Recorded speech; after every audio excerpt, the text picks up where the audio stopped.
Something shifted in the way people talk about Alex Cooper after the Alix Earle fallout. And it wasn't really about the feud itself. It was the fact that the feud caused people to start looking at the Unwell network differently.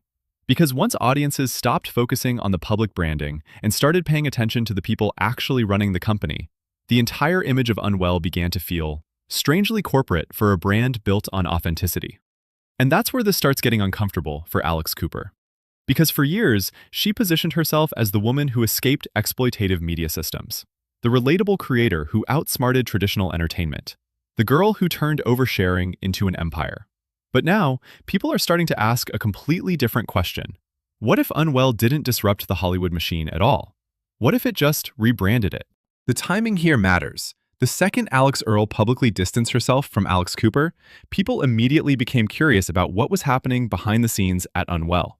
Because Alix Earle wasn't just another influencer on the network, she was arguably the most culturally valuable creator attached to the brand. Young audience, massive engagement, viral visibility.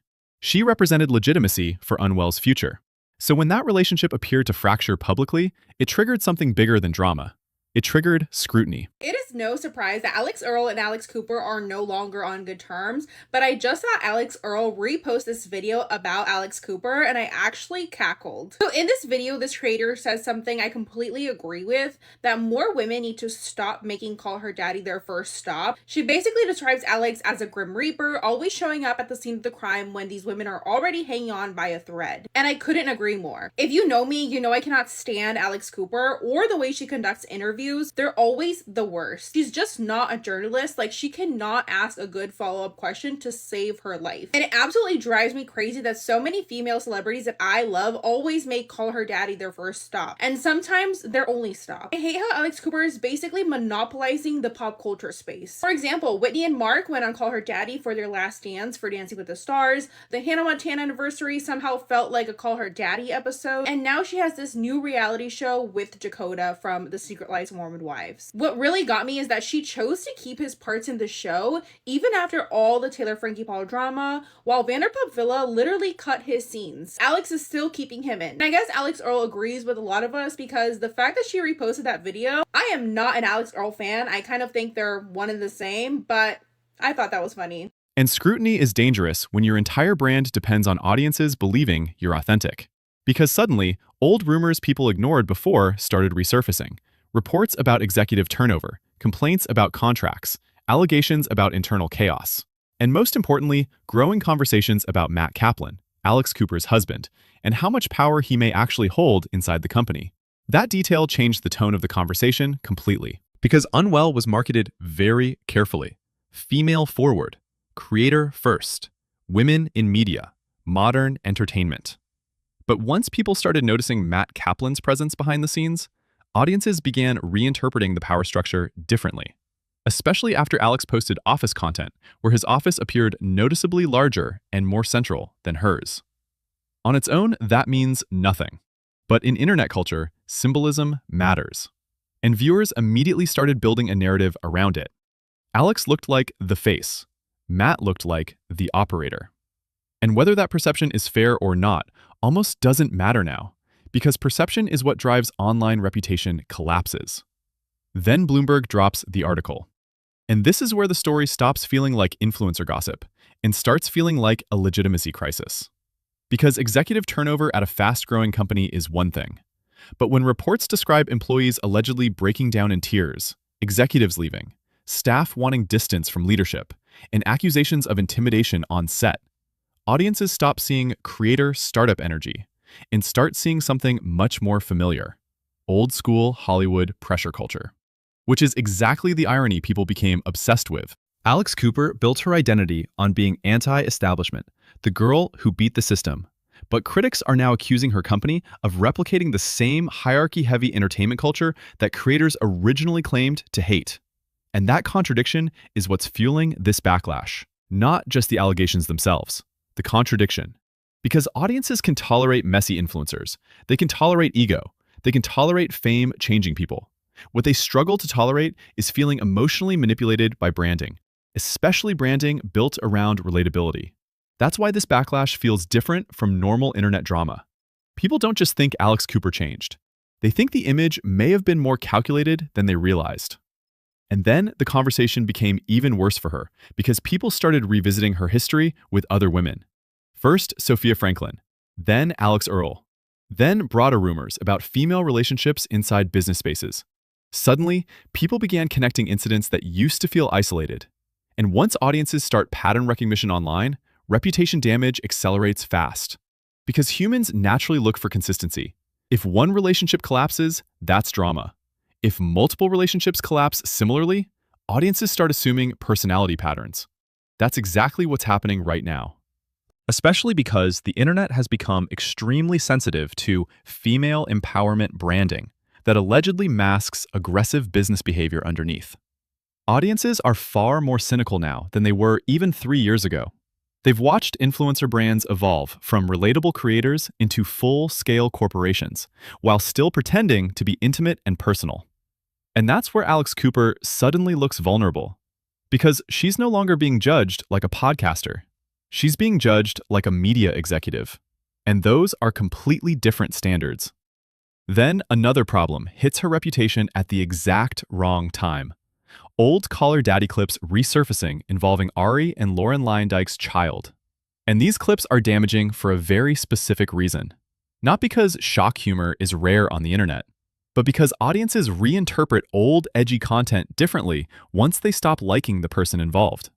That's one of the most important psychological dynamics online. Hi, Alessi. Why did you block us? Guys? I've also been testing everything out by sticking it in my mouth. This mother is making it too easy. Really? Is she in my mouth?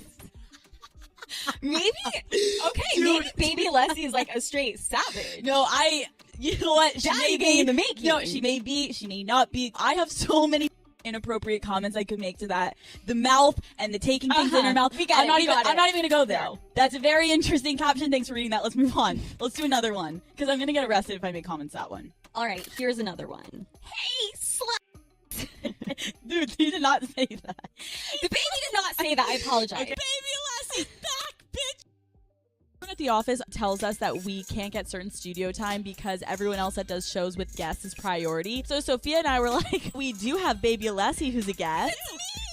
Baby Alessi has been a little on the brink of prostitution lately. She's been doing casting couches. Oh yeah, you want to take a picture of baby Alessi? I want to take a picture with her. What? Give me a 1 through 10 if Lauren would let me hold her baby. Dude, she's gonna have us arrested soon. I'm not gonna lie, guys. After last week's episode when we were shitting on co-watches, Bang Energy, and saying that the baby had... Like, we need to keep low-key a low profile this week. There are snipers. Dude, well, we're saying that a stripper was on a baby's face. Like, I don't know. I could kind of see where, as a parent, because they would talk about her, and then they would say stuff about like her being on a stripper pole, or like what? There would be like the next sentence would be about like BJs and just like really inappropriate things. And I'm like, the people like, that this are girl listening was so to ratchet, this, you know, you're like, this is a baby, classless. The person, like the people that are listening to it, I'm like, they're not parents probably, and like if they were, they would be really disturbed by a baby being mentioned next to another sentiment like that. No, that would make me. Yeah. I was like, was this a guest on the show? No, this is the host. They this do is every a week. weekly thing. Every week, they're like, baby Alessi. Oh, they made it like at every episode. It was like a segment in their. And they used your name. Yes, the Baby Alessis. Wait, is this the current host of Call Her Daddy or the old host? Her and the other one together. Oh, that's so inappropriate. I know. So anyway, he was like, don't do anything about it. I was about to hire a lawyer. People forgive offensive humor when they perceive someone as authentic, chaotic, or harmless. But once audiences start viewing someone as calculated, corporate, or power-driven, old jokes suddenly stop feeling reckless and start feeling revealing. That's why these clips resurfaced now instead of disappearing into internet history. The context changed, and Lauren entering the conversation publicly added emotional legitimacy to criticism that previously felt like random internet hate. Because now it wasn't just anonymous gossip pages or blind items. It was people openly saying, this behavior bothered us years ago, and we stayed quiet. That changes audience perception dramatically. It's come to my attention that there are articles circulating now. I just kind of want to clear the air and give you the short and not so sweet information about that. A few years back, Alix Cooper was on Call Her Daddy podcast, and her co-host they had this regular segment ongoing, and they thought it would be funny to make fun of our unborn baby, which is fine, whatever, make fun of us, don't care. But they took it too far. They made a regular segment before she was born and after she was born where they were sexualizing our child and talking very inappropriately and disgustingly about her. And I will not say any specific things right here. If you guys want to know, you can do your own research and find things. This was ongoing for a very long time, to the point where I wanted to hire legal counsel to go after Barstool Sports for this. And we decided to let it rest. We thought it would blow over. She just kept going on forever. So eventually she stopped, and we've kind of forgot about it. And now that it's resurfacing again, it still makes me so furious. I just hope that all of this controversy that's happening around her right now just causes her to rethink the level that she is willing to stoop to get attention, views, whatever it is that she's looking for, because it's not okay. And that's all I have to say about that. Especially when combined with the growing narrative that Hollywood insiders allegedly don't fully trust the Unwell business model or its leadership style. And again, whether every rumor is true is almost secondary at this point, because the bigger issue is narrative consolidation. Too many separate conversations are merging into one larger story. Alix Earle, executive exits, workplace allegations, old podcast controversies, blind items, contract complaints, Sophia Franklin, industry skepticism. Individually, those are manageable. Together, they create a reputational pattern audiences start emotionally believing. And once the audience emotionally believes a pattern exists, every future controversy becomes evidence instead of an isolated incident. That's the dangerous stage Alix Cooper may be entering now, because internet audiences are no longer watching her like a creator they grew up with. They're watching her like a powerful media figure whose image no longer fully matches the stories surrounding her. And historically, that's the exact moment influencer empires become unstable. Not when the first controversy happens, but when audiences begin reinterpreting the entire rise differently. Because at the center of this backlash is one uncomfortable question people cannot stop asking. Was Alix Cooper building a creator-first empire, or was she building a Hollywood power structure with better branding?